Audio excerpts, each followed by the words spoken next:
We also have this. Have a big dinner, have a light snack. If you don't like it, you can't send it back. Just eat it. How do you not love that? One of my favorites, Weird Al Yankovic spoofing MJ. But their real-life relationship was no joke. And Weird Al is right here. He's talking about his special bond with Michael. It's tonight's must-see Showbiz Newsmaker interview. He also says she's working on a new solo album. Moving now to the Showbiz lineup. Here's what's coming up at the bottom of the hour on Showbiz Tonight. Have a big dinner, have a light snack. If you don't like it, you can't send it back. Just eat it. Weird Al and Michael Jackson. All kidding aside, these two actually had a really special relationship. And Weird Al, there he is, right here. His brand new Michael Jackson revelations coming up in a stunning new Showbiz Newsmaker interview.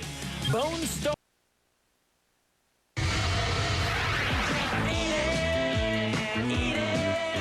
Don't you make me repeat it.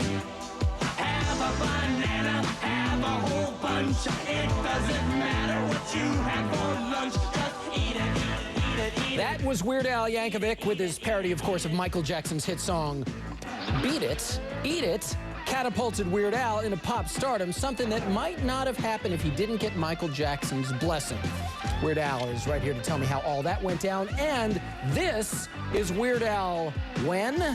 I am going to see exactly what Weird Al might remember about that particular photo of the two of us, and he's looking at it right now as if he has absolutely no idea, so that should be fascinating. Welcome back to Showbiz Tonight. I'm AJ Hammer in New York tonight. It's one-on-one with Weird Al. Now, before there was White and Nerdy and Amish Paradise, Weird Al's unconventional rise to fame was boosted by brilliantly spoofing Michael Jackson's hit songs Beat It and Bad. So what happened when Weird Al actually called up Michael Jackson or got a hold of him however he did to get permission to parody the song? Weird Al joining me right now in New York for a Showbiz Newsmaker interview. First of all, good to see you. Obviously, we've been together before. Al's like, oh, really? Thanks for keeping in touch. I appreciate it. Yeah, no problem. It's been a great time, great time. You know, we're talking obviously a lot about Michael Jackson right now with the trial going on. And just after Michael died, you wrote what I thought was a terrific article in Rolling Stone magazine. I want to read a bit of what you wrote for that article. You said, I don't know what kind of career I would have had today if it hadn't been for Michael Jackson. In a very real sense, he jump-started my career. Eat It basically changed me from an unknown guy into a guy that got recognized at Burger King. And, you know, I was thinking, Al, so many stars love when you parody them. Some of them actually help you come up with the idea. If legend has it correctly, I believe Madonna suggested like a surgeon, for instance. I'm guessing Michael Jackson didn't call you and make the suggestion to you.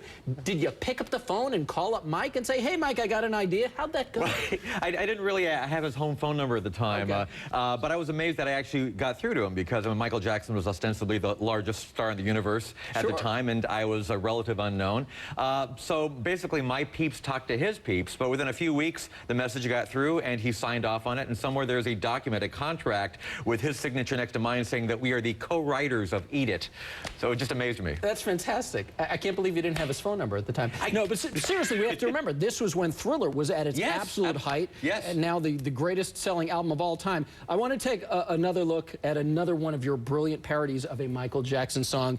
This is the one, of course, oh yeah, Fat or Bad. Watch this. Shadow weighs 42 pounds. Let me tell you once again, who's fat? Yeah. Well, there you go, and thankfully you've lost the weight since then, so well done and on that. a few salads, yeah. Yeah, a couple of salads.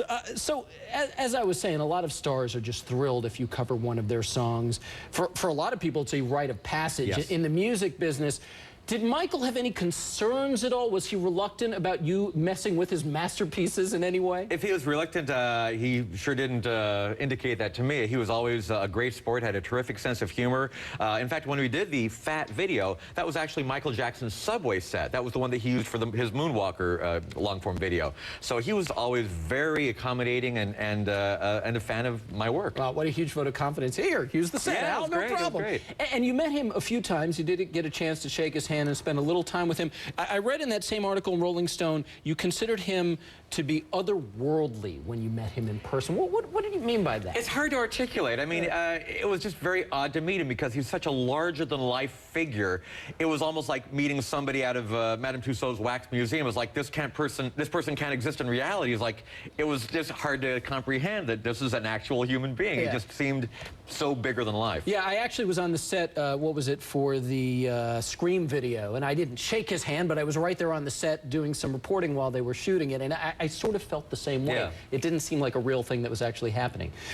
You got this new album, and it's spectacular, Apocalypse, the first in 5 years. Thank you, Al. I mean, finally, you get it out there. A brand new polka medley is on this, and of course you had to do Polka Face. I love that, and it includes your very special take on Justin Bieber's Baby. I think we need to listen to some of that. Shall we? Okay. Yes, let's.